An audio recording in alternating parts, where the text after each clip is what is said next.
The count rows function counts the number of rows in the specified table or in a table defined by an expression. I mean, how much rows in this table are.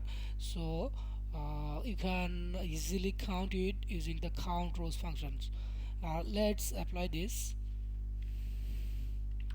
Count rows equal count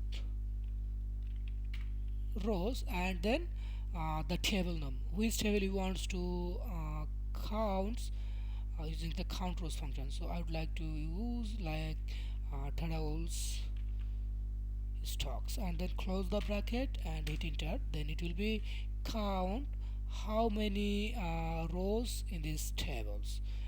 594k rows in this data table. So when you need to count the all rows includes true, false, or blank or non-blank, then simply you can use the count rows function.